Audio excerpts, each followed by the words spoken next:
Hoje é dia 24/7/2020 e hoje vou falar sobre um dos maiores compositores do mundo, Johann Sebastian Bach. Vamos lá, Bach, vamos lá. Rimou? Ele nasceu dia 31 de março de 1685 e morreu em 1750, com 60 anos. Ele nasceu em Eisenach, uma pequena vila da Alemanha, e numa cidade da Alemanha.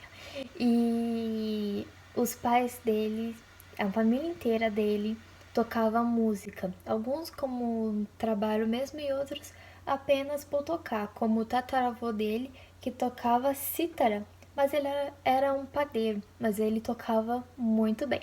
Todos da sua família apoiavam muito o pequeno Bach a se dedicar à música, vendo o talento daquele garotinho. Ele passava o dia inteiro em bibliotecas musicais, ou seja, aquelas bibliotecas cheias de partitura, e ficava ali copiando. Mas por conta da falta de iluminação, só com uma vela, talvez isso tenha causado alguns problemas na velhice. Ele era filho de Johann Ambrosius Bach e de Maria Elisabetta. Toda a família dele era religiosa, eles eram luteranos e isso tem uma grande influência nas composições de Bach. Logo quando ele era criança e entrou na escola, ele foi chamado para participar de canto corais e grupos musicais e se destacou muito, por começar a tocar música desde pequenininho. E também na igreja, pois como ele tinha uma voz bem agudinha, ele fazia o soprano, tudo bem perfeitinho, porque naquela época as mulheres não podiam cantar nas igrejas. Logo na sua infância, com 10 anos de idade, ficou órfão e muitas pessoas da família dele morreram nessa época e ele teve que ir para casa de um parente.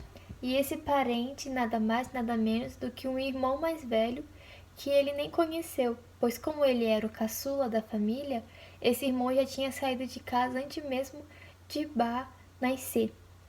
Esse irmão, ele era organista da igreja onde frequentava e ajudou a lapidar o talento do pequeno Bach. Logo, ele se tornou organista da igreja também e também começou a participar com a música e etc. Conforme foi passando o tempo, a sua voz foi modificando, ele não cantava mais no soprano e foi deixando um pouco o canto de lado, se focando mais em instrumentos, mas ele ainda cantava.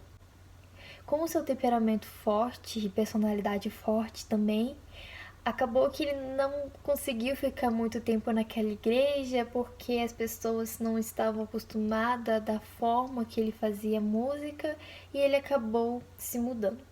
Em 1707, ele se mudou para outra cidade, onde conheceu uma prima. Ele tinha muito parente. E o nome dela é Maria Bárbara Bach, com a qual se casou e teve 7 filhos. Ele trabalhou em várias igrejas fazendo música, mas as pessoas sem entender o que ele estava querendo dizer, que aquela música era algo muito diferente do padrão, e até que a carreira dele só começou a ir para frente. Ele já era reconhecido, ele já era considerado um grande organista, aquelas pessoas que tocam órgão, porém não era compreendido. Até que ele se mudou para uma cidade e trabalhou para o príncipe Leopoldo. E lá o príncipe adorava as músicas dele e ele ficou muito, muito, muito bem. Em 1720, a sua esposa morreu e no ano seguinte ele se casou com outra mulher chamada Maria Magdalena Bach e com ela teve mais 13 filhos, muito filho. E essas crianças desde pequenininha foram ensinadas a tocar instrumento e ter música na veia. Desde que nasceram já estava ali no ambiente musical. Eu fico imaginando as noites assim que não tinha tecnologia, não tinha computador, não tinha TV, não tinha celular, não tinha nada. E a diversão, a música ali era ficar tocando instrumento. Daí, tipo, praticamente uma orquestra, né? Não dá pra fazer uma orquestra com tanto filho desse jeito. E daí, tipo, cada um pega um seu instrumento e tocando música junto. Ah, deveria ser muito fofinho. um pouquinho trabalhoso na hora de, né, de botar todo mundo pra dormir. Imagina ter que dar boa noite pra 13 crianças, fora as outras crianças. Tudo bem que as outras crianças já estavam um pouquinho grandinha da outra mulher, mas imagina dar boa noite pra 13 crianças, um beijinho de boa noite, contar a historinha e, meu Deus, isso quando alguém não pede água. Tudo bem que naquela época era diferente, né? Ah, mas deveria ser legal. Ou não. Não sei. É algo que deixa que não é muito. Divide opiniões. Bom, depois ele acabou se mudando para outra cidade, onde começou a trabalhar na igreja de São Tomás, que ele foi professor e diretor musical. E lá, nessa igreja, ele tinha a obrigação de compor 3 músicas por semana. Sim, toda missa tinha que ter uma música nova. Mas imagina, escrever 3 músicas por semana sem ter nenhuma semelhança entre elas, né? Você faz uma música lá pra missa e não podia repetir, tinha que ser algo novo a cada 3 dias, a cada 2 dias. Deveria ter sido uma loucura. Bom, ele chegou na sua velhice com 60 anos, ele resolveu se aposentar, né? Tadinho, trabalhou muito a vida inteira. E ele tava quase cego, ele tava com muita dificuldade na visão e um tempinho depois ele veio a falecer. Só que a parte mais triste é que junto com a morte dele veio a morte de todas as óperas. Ninguém mais comentava da música dele. Logo quando ele morreu, os filhos tentaram deixar a música viva, mas mesmo assim ninguém mais tocava, ninguém mais cantava. Durante quase 100 anos, a música dele simplesmente foi esquecida. Mas essa história não acaba por aí. Um belo dia, um grandíssimo compositor chamado Felix Mendelssohn, do período romântico, um tempinho depois, durante quase 100 anos, ele apareceu novamente e viu a música de Bach e falou: vou reger ela lá em Berlim. E foi lá nessa apresentação, quando ele começou a reger a música de Bach, todo mundo ficou: meu Deus! E ele voltou com força total. Só que ele já tinha morrido. A fama dele voltou com toda a força e hoje em dia ele é quem ele é.